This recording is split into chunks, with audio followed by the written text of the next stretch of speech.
What's poppin', everybody? My name is Manny. This is the Kick Game, and today, fuck all that. Let's just get right into this shit, okay? UFC on ABC wrapped up around, what I'm saying, a couple hours ago, and holy shit, that's all I have to say. In the last video, I said that I was getting Darren Till versus Robert Whittaker vibes. These motherfuckers shut me up with the quickness. Starting from the first goddamn fight, yo. Every single fight was a banger. Even Carlos Condit versus Matt Brown was surprisingly entertaining. But before we get into that, let's start from the beginning. Puna Hele, I think his name is. Soriano versus Dusko Todorovic. I'm sorry if I butchered your name. But um, it was a middleweight fight. It was interesting because it was two undefeated people. And yeah, someone caught that out real quick. Yeah, Puna Hele. Yeah, got that KO. First round. Yeah, they was throwing haymakers and everything. Um, Not much I can say about that. The next fight, oh my goodness. Joaquin Buckley versus Alicio De Chicuro. Italian dude.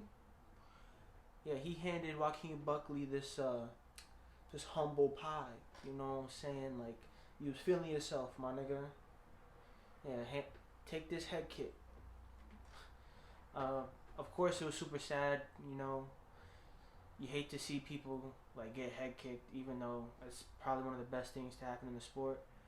But it was still sad to see like Joaquin Buckley, because they was just talking about like his grandma, and I think she got like ALS or something, so he was paying her bills and shit. And then like as soon as they said that, motherfucker gets head kicked.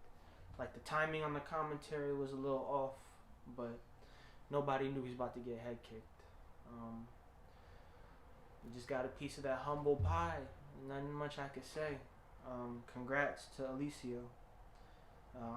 If it seems like I'm going through these a little quick, I am, because I want to talk about Max Holloway. That's all I really want to talk about right now. But we'll give these other dudes their credit. Li Jing Liang, the Chinese dude who just fought Neil Magny, put the pause on Santiago Ponzinibbio Bobo, Argentinian dude. It was tough for him. He was coming off a 3-year layoff because he was like sick apparently or something. He was on a 7-fight win streak, and yeah, Lee with the meanest haymaker connected on the chin, and it was a wrap. It was a wrap. If you guys didn't tune into this fight, you played yourself.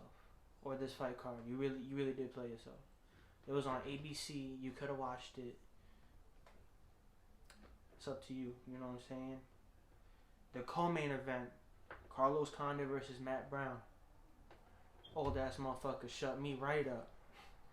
I was talking about how I was getting Shogun versus Minotauro vibes, and hell no, Carlos Condit came out and was working. Matt Brown, I kind of like, whatchamacallit, I ain't take him too seriously. You feel me? Like, I ain't really take him that serious. But he did earn my respect. He's 40 years old. But before that, yo, this motherfucker's chest, I don't know if somebody did a terrible wax job on him. That shit was distracting as fuck. Pause on that shit, though. But yeah, Carlos Condit did his thing, man. Carlos did his thing.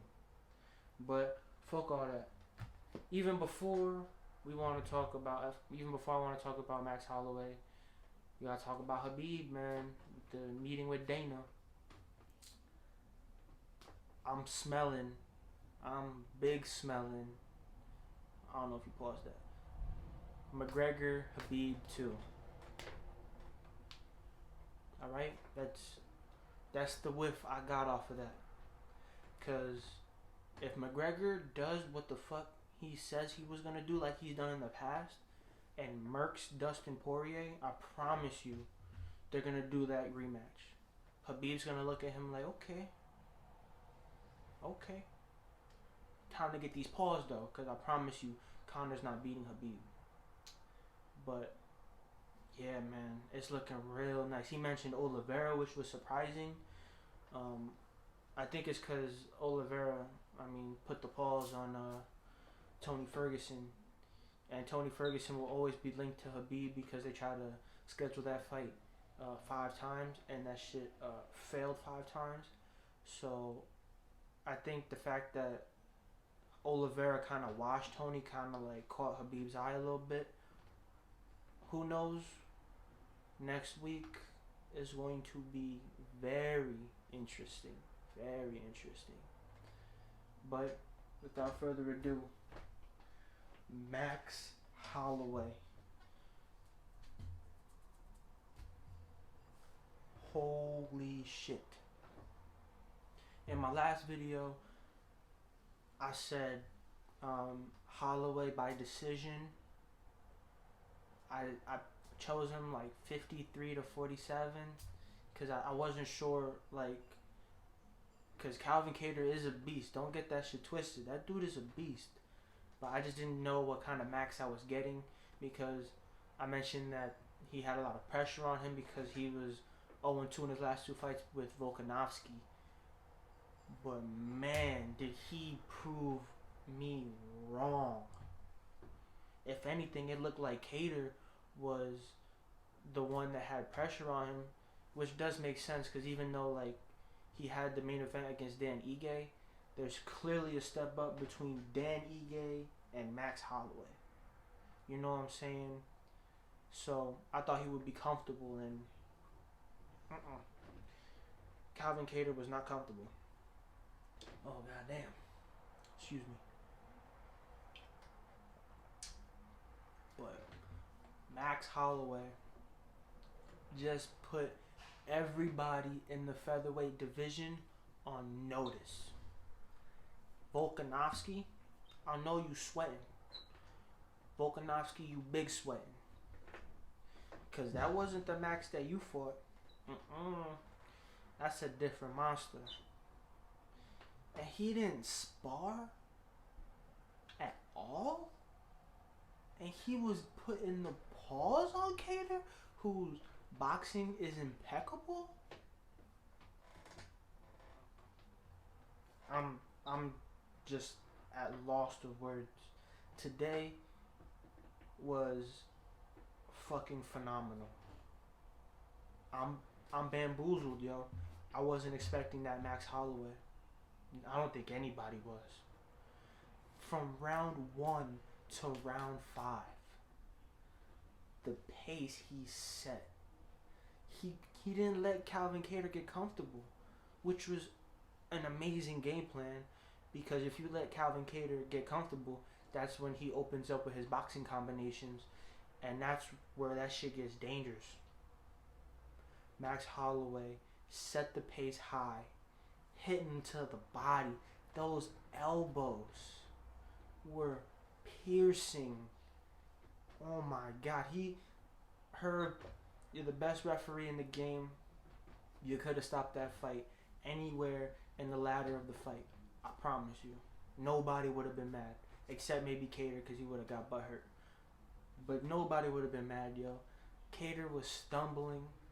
He was swinging, so I guess Herb wanted to, you know what I'm saying, give him a little chance. But Calvin Kattar wasn't that same Calvin Kattar. I promise you. After he got hit with that elbow and got hit with that head kick at the end of the third, yeah, I promise you he wasn't the same fighter.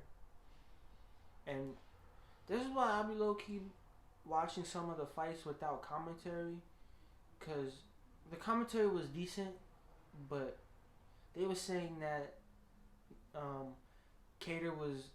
that Max took Kattar's best shots at the end of those rounds.